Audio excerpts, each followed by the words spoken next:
शिवान द्विवेदी जी, हम बहुत गरीब परिवार के बच्चे हैं। जी हाँ, हम बहुत गरीब परिवार के बच्चे हैं। आज संत रामपाल जी महाराज की कृपा से हम जो भी हैं वो आपके सामने खड़े हैं। अब भारत में कोई गरीब ही नहीं रहेगा। गरीबों के बच्चों को भी अच्छी शिक्षा मिलेगी, क्योंकि हम भी गरीब घराने से हैं। संत रामपाल जी महाराज की कृपा से हमें भी अच्छी शिक्षा मिल रही है। कलयुग में सतयुग की शुरुआत हो चुकी है। जी हाँ, कलयुग में सतयुग की शुरुआत हो चुकी है। नमस्कार दोस्तों, मेरा नाम है सागर हिमांशु जोशी। आप में से बड़े हैं, मैं आपका सम्मान करता हूँ। आपकी अति का अंत अब आ चुका है। आपको आध्यात्मिक ज्ञान के बारे में ABCD तक नहीं मालूम। जी हाँ दोस्तों, आपको आध्यात्मिक ज्ञान के बारे में ABCD तक नहीं मालूम। जो आप अपने पीछे किताबें सजा के रखते हो, यानी कि पुस्तकों को लगा के रखते हो, उनमें आपको छुटवा बड़वा भी नहीं मालूम।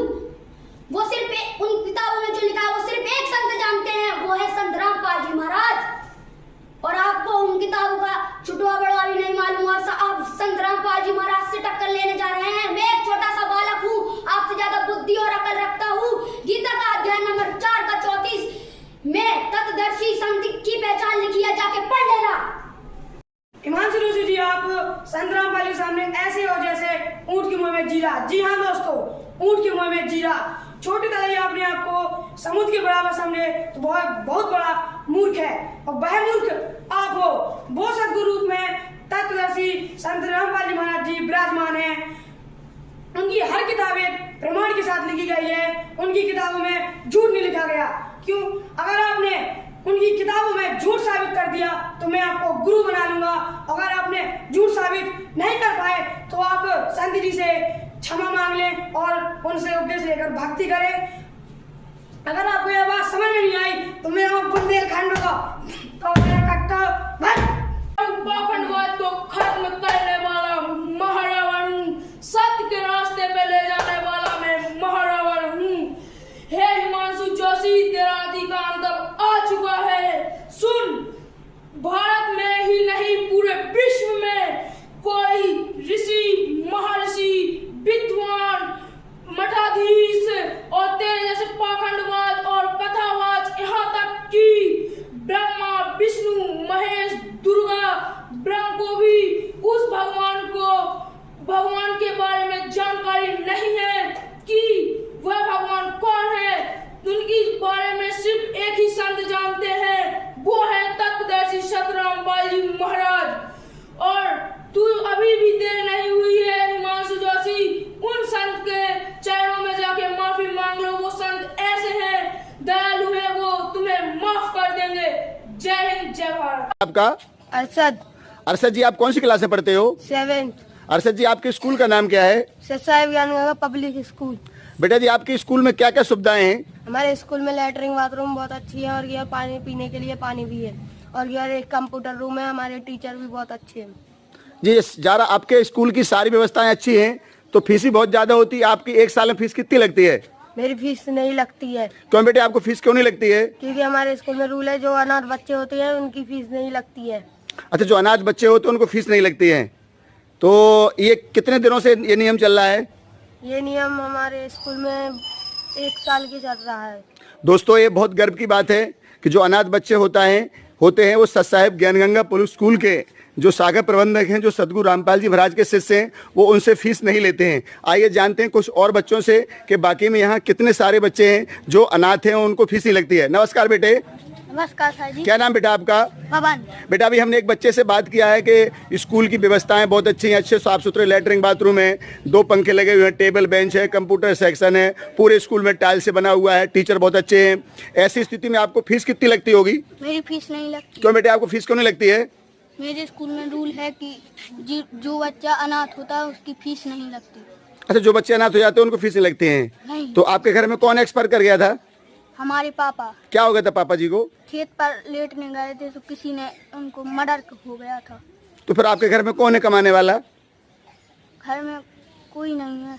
आपको देख रहे हैं, आपकी बात को सुन रहे हैं, आपके दर्द को समझ रहे हैं, आपकी तकलीफ को देख रहे हैं कि अनाथ बच्चा है और सत्साग स्कूल में उन्हें फीस नहीं ले रहे हैं। ये बहुत ही गर्व की बात है। तो जो आज आपको देख रहे हैं उनको आप क्या अपना संदेश देना चाहते हैं, स्कूल वालों को और संत महात्माओं को?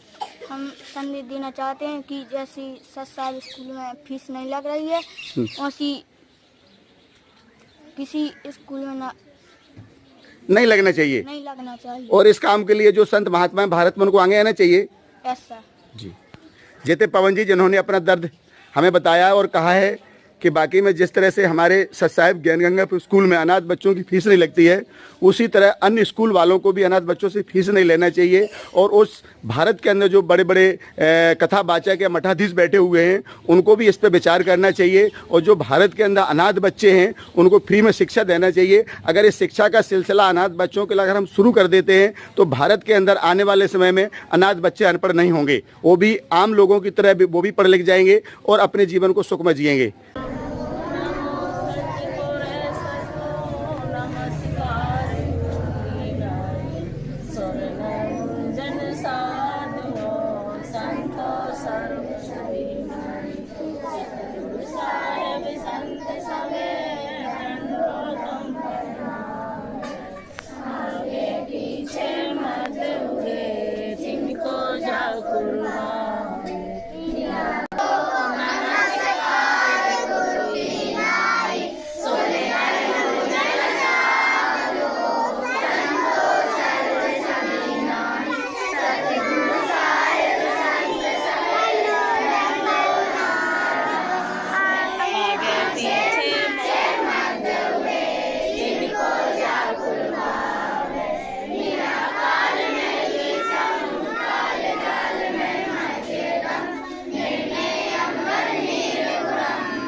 सोई अवगत गणे अतीतम सत्य पुरुष निर्मोही जगदीशम मंगल रूप अर्पण शीशम भक्ति भुक्ति मंगाई